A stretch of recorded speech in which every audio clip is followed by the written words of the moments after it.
الله الرحمن الرحيم الحمد لله رب العالمين وصلى الله وسلم على سيدنا محمد وعلى آله وصحبه أجمعين. This is the 10th episode of the series on why Islam is true. I'd like to step back for a moment to recap what I have shown in previous episodes. I began this series by clarifying the meaning of Islam in the statement why Islam is true.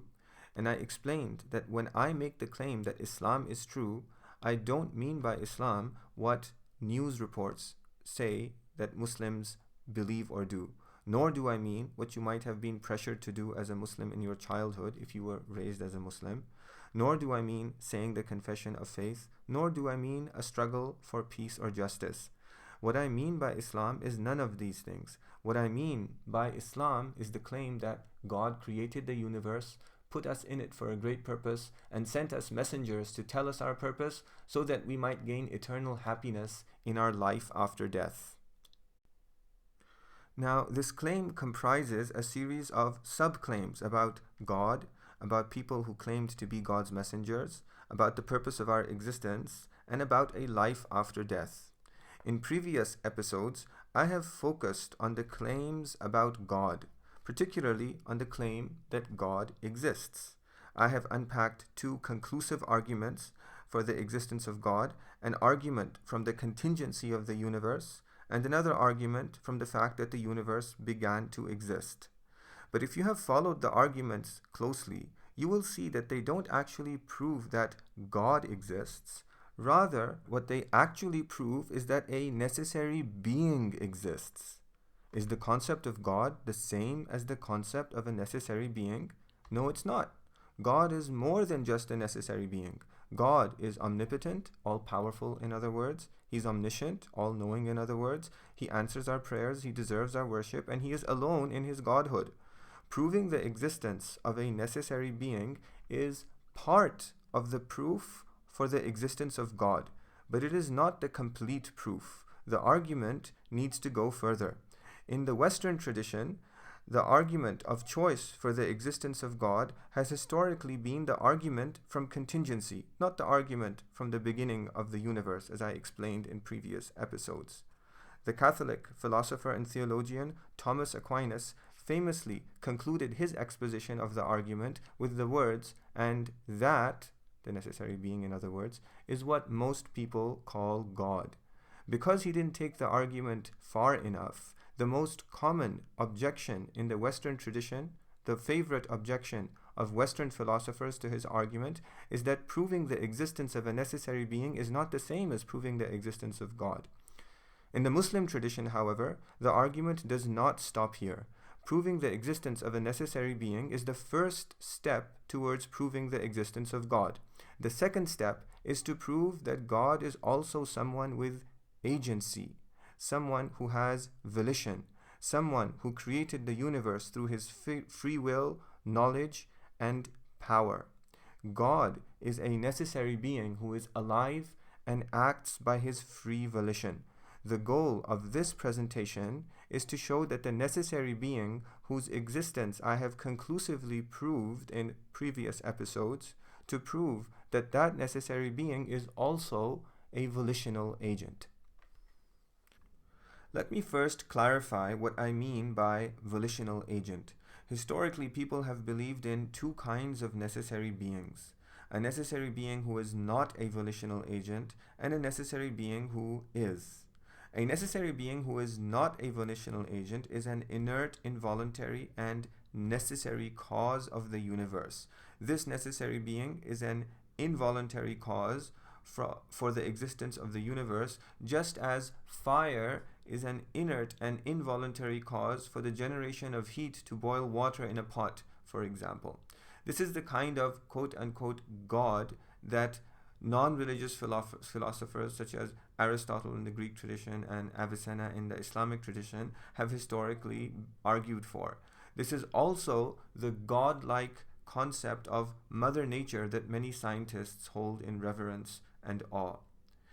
A necessary being who is a volitional agent, on the other hand, is not an inert, involuntary cause of the universe. Rather, he is someone who is alive, who made everything in the universe with an independent, free choice, and who could have made everything differently or not made anything at all. This is what people of religion, Muslims, Christians, Jews, mean when they use the word God. Their God is not the lifeless cause of the universe that philosophers like Aristotle believed in. Their God is a volitional agent. I will now show why the necessary being on whom the universe depends is not just a necessary being, but a necessary being who is also a volitional agent. The reason why the necessary being must be a volitional agent is that it is impossible for an involuntary cause to bring about both an effect and its opposite. Fire, for example, is an involuntary cause of heating a pot to boil water. It is therefore impossible for it to also cool the pot to freeze the water. An involuntary cause cannot choose to do one thing at one time and another thing at another. An involuntary cause always brings about the same effect. A force that acts on an object, such as a car, is an involuntary cause for speeding it up. It is therefore impossible for that force to also cause the car to slow down. An involuntary cause always brings about the same effect. It is impossible for an involuntary cause to bring about both an effect and its opposite. Now, what this means is that if the necessary being was an involuntary cause of the universe, then the universe would be one big homogeneous blob. But if we look at the universe, that is not what we see. We don't see homogeneity, we see variety. I'd like you to recall from previous episodes the Quranic verse that draws our attention to the heavens and earth, the night and day, the ships that sail the sea, the rain, the vegetation, the animals, the winds, the clouds, as signs for the existence of God. This is one of dozens of verses that demonstrate that the universe is evidence for the existence of God. The God who these verses are giving evidence for is not just a necessary being. These verses are giving evidence for the existence of a God who is a necessary being and also a volitional agent. How is the universe evidence for God's volitional agency? By its variety. Remember that it is impossible for an involuntary cause to bring about both an effect and its opposite. These verses draw our attention to the fact that the necessary being who made the universe makes both an effect and its opposite. This verse, for example, doesn't just draw our attention to animals as a sign for the existence of God. It draws our attention to animals of all kinds. God did not just make one kind of animal, but millions of different species of animals. The other contingent things mentioned in the verse are also variegated. Night is different from day. Ships are variegated in their construction and in their voyages over sea. Rain varies from place to place and from season to season. The vegetation that it produces is diverse. Winds are always changing. And every cloud in the sky is different from every other cloud. The contingent variety in the universe is evidence that the necessary being who made it is also a volitional agent. This is a frequently mentioned argument in the Quran. Here, for example, are a dozen other verses that cite the variety of the things in the universe as evidence for God's volitional agency. Here's another one.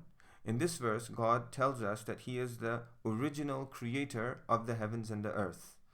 Original creator is my attempted translation of the Arabic word Badi', which Quranic exegetes explain means the one who creates differently every time. Every human being is different. Every snowflake is different.